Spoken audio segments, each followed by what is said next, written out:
सनातन, सनत कुमार चारों ऋषियों ने देवर्षि नारद जी के लिए साप्ताहिक ज्ञान यज्ञ की विधि बताई थी। यद्यपि 18,000 श्लोक हैं भागवत जी में, 335 अध्याय हैं और 12 स्कंद हैं। 7 दिनों में सुनना संभव नहीं है, कोई नहीं सुना सकता 7 दिनों में, ना कोई सुन सकता ना कोई सुना सकता 7 दिनों में 18,000 श्लोक। तो फिर 7 दिनों में नहीं तो 7 महीनों में तो सुना सकता कि नहीं? 7 महीनों में तो हो सकती कि नहीं? बोले नहीं, 7 महीनों में भी नहीं हो सकती, तो 7 वर्षों में हो जाएगी। बोले नहीं, 7 वर्षों में भी नहीं हो सकती,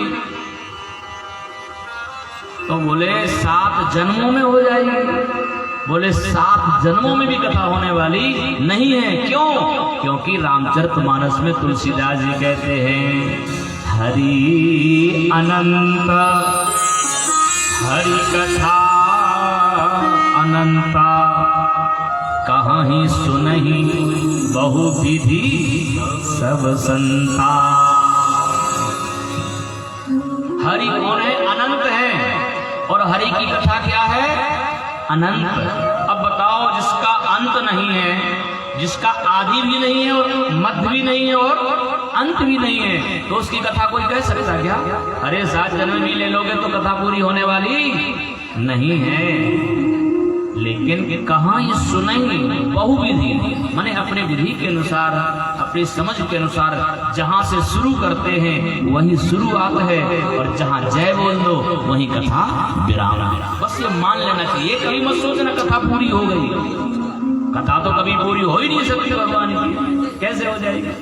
तो सप्ताह विधि इसलिए बताई क्योंकि आने वाले, देखो महात्मा हमेशा दूरदर्शी हुआ करते हैं, आगे तक की सोच लेते हैं। आने वाले समय में पहले लोग बड़े तंदुरुस्त होते थे, आजकल तो खरगोश मार का संतान हो रही है। खरगोश मार का बच्चे भी ऐसे होते रबड़ के, बिल्कुल ऐसा लगता है जैसे डिजिटल बच्चे हो। डिजिटल इंडिया तो बाद में बनेगी, पहले डिजिटल बच्चे पैदा हो रहे हैं। पहले और आज के जमाने में बहुत फर्क था, और आजकल बहुत फर्क पड़ गया है। इसलिए लोग अपना तो ज्यादा मेहनत कर पाएंगे। आप लोगों को याद होगा, पहले किसान, ये सब किसान है, आप लोग पता होगा, पहले 100 किलो का बोरा होता था और एक आदमी उठा लेता था। अब आजकल 100 किलो कोई उठा ही नहीं सकता, इसलिए 50 किलो की बोरी आ गई है। इतनी दम रह गई है आदमी की 100 किलो का उठा ही नहीं सकता, इसलिए 50 किलो की बोरी आ गई। आने वाले दिन 25 की ना आ जाए तो कहना, क्योंकि 50 भी नहीं उठा पाएंगे। 25 आ जाएगी, बाद में 10 पता चला कि 100 ग्राम नहीं उठा पाएंगे। ऐसा समय भी हो सकता आ जाए। तो इसलिए सुखदेव जी ने जो परीक्षित जो कथा सुना कि 7 दिन 7 रात तक नॉन स्टॉप, रुकी नहीं एक सेकंड के लिए कथा, एक क्षण के लिए विराम नहीं हुई कि थोड़ा जल पी लें। अब हम लोग तो आधा घंटा करेंगे और शुरू करेंगे ना आधा घंटा, तो धीरे से आराम आराम से एक एक करके उठने लग जाएंगे। यदि हम आधा घंटा पौन घंटा और शुरू करें ना कथा, तो हमें पता है एक एक करके बहाना बना करके एक एक उठ करके चलने लग जाओगे, है? और पता चला आधा घंटा में एक भी नहीं है पंडाल में, अकेले लगे हम चिल्लावे। और पता चला कि हमारे संगीत वाले भी एक एक करके उठ जाएंगे जब 1 घंटा चलेगी कथा। अगल बगल वाले सब उठ के चले जाएंगे। यदि 2 घंटा तक कथा करी अभी तो एक एक करके सब उठ के चले जाएंगे। रह जाएंगे हम और माइक वाले दिलीप जी। हम कर रहे इसलिए रह जाए, और ये इसलिए रह जाएंगे, इनकी मजबूरी है, ये इसलिए रह जाएंगे कि महाराज कथा बंद करें तो हम माइक खोल के धरें और हम भी जाएंगे। तो इसलिए वो समय अलग था और ये समय अलग है। आजकल लोग ना मेहनत कर सकते, न ज्यादा देर तक बैठ सकते हैं। इसलिए वही फल जो सत्युग त्रेता द्वापर में कई वर्षों में मिलता था, वही फल आपको 7 दिनों में मिलेगा। देवर्षि नारद जी धरती पर आए हुए थे, तीर्थों की यात्रा करने के बाद शहरों महानगरों में गए, परंतु कहीं पर भी उनको सत्य नहीं दिखा। कहीं पर लोगों में ये नहीं दिखा कि हमने जन्म लिया है तो हम भगवत प्राप्ति का साधन करें।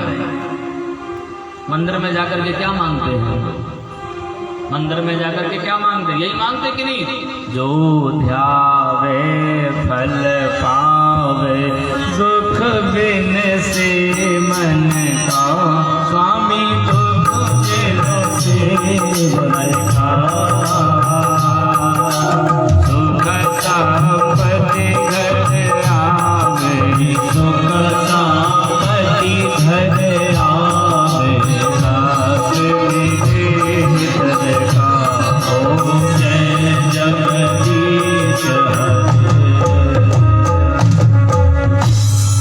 ईमानदारी से बचाना, यही मांगते कि नहीं? फिर सुख संपत्ति आ जाए, दुख दर्द मिट जाए, भले पड़ोसी भूखे मर जाए लेकिन हमारा घर भर जाए, यही मांगते। कभी ये नहीं मांगते कि हे भगवान हमें और कुछ नहीं चाहिए, नहीं विद्या नहीं बाहुबल नहीं खर्चन को दाम, और मुँह से पतत अपंग को तुम पत राखो राम, आप हमें मिल जाए। कोई मांगता है? भगवान को मांगा किसी ने? और जो मांग रहा है समझ लो उसने जान लिया है कि हमने मनुष्य का तन क्यों प्राप्त किया है। भगवान को मांगो, भगवान को मांग लोगे तो सारे सुख वैभव अपने आप आ जाएंगे। भगवान को क्यों नहीं मांगते हो? गलती करते हम लोग, भगवान को ही मांग लो ना, क्योंकि भगवान तो सुख सागर हैं, आनंद के सिंधु हैं, इसलिए सांसारिक वस्तुओं को ना मांग करके भगवान को ही मांगो। हम मनुष्य की दशा देख करके, चाहे वो ब्रह्मचारी हो, चाहे गृहस्थ हो, चाहे वानप्रस्थ हो, चाहे सन्यासी हो, चाहे बैरागी हो, त्यागी हो, सन्यास कोई भी हो, केवल एक ही चीज में लगा हुआ है, क्या? उदरम भरणो जीवा, पेट कैसे भर जाए। 1.5 फीट का गड्ढा है, कभी आप तक जिंदगी में किसी का भरा ही नहीं। ये 1.5 फीट का गड्ढा तो है ही, भरा किसी का? जब देखो जब चरवे लगे हैं, रात के 2 बजे चल रहे हैं। अब बता, 2 बजे खाने का समय होता है रात में, 2 बजे खा रहे हैं, ये कोई समय है खाने का? बोले बीमार हो गए। अब बीमार नहीं हो गए तो क्या करोगे?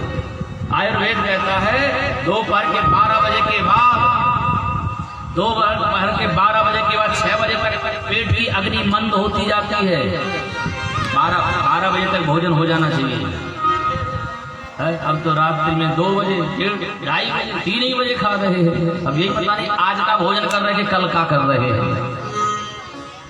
तो इसलिए केवल उदरम भरणो जीवा, पेट भरने के चक्कर में कुछ भी करने के लिए नहीं कतराते, सब कुछ कर रहे हैं, पाप कर रहे हैं, अधर्म कर रहे हैं, अन्याय कर रहे हैं, अनीति कर रहे हैं, केवल मात्र उदरम भरणो जीवा।